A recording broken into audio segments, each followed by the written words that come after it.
This is by way of personal message to people that are protesting the Donald Trump presidency. For the last 100 years, the free world, and most of the rest of it, have been under the oppressive thumb of the globalist, bankers, elite. They have controlled everything, all the information that we receive, most of it lies, 99.9% of it lies. They control all the money, they control all the mainstream media. Our kids have been brainwashed. Under Hillary Clinton, who is a war criminal, you would have the globalists again for the last 100 years. As I said, we've been under their thumb. Now with Donald Trump, you have a chance for the free world and for the rest of us to have something more in life. Sometimes I get so angry when I see stupid people do stupid things without even thinking. And then I realize that the television, the air, the water, the food, the medicine is all weaponized. And you are being targeted. Fluoride in the water, for example, even a small amount of fluoride is toxic.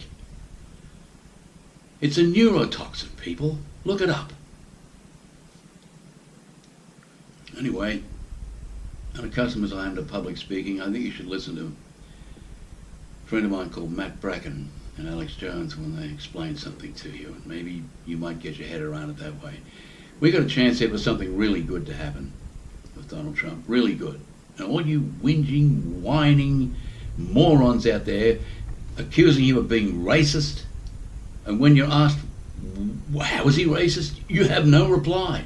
All you do is stand there and blow dumbass whistles and drums and make noises because there's nothing in here. Or here.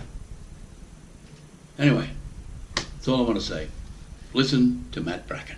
Millennials, and maybe with each generation older, a little bit less, but I think that children and millennials will absolutely wait all night, like, before Black Friday. They'll wait all night to be the first one to be chipped.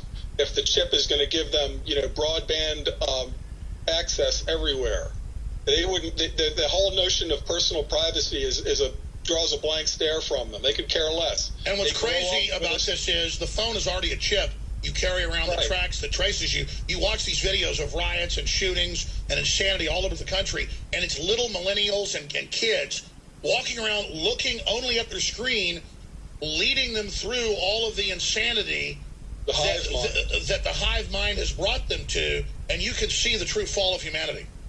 Right, and that's why the reason my new novel is so long in coming, I stopped to write some pretty big short stories like Alas Brave New Babylon, which I hope people will Google that title and read it, because there's a real bad worst case scenario for a system failure because we can't feed ourselves.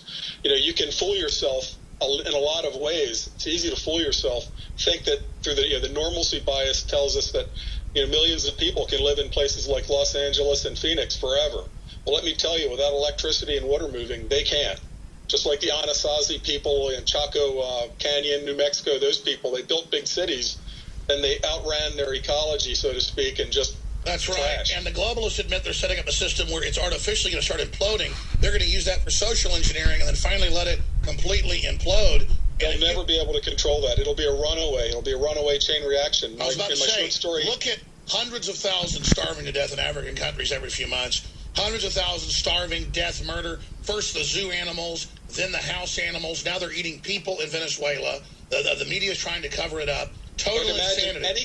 Any country, forget Venezuela and Africa. That's, being... No, I agree, but notice how we just don't think about that.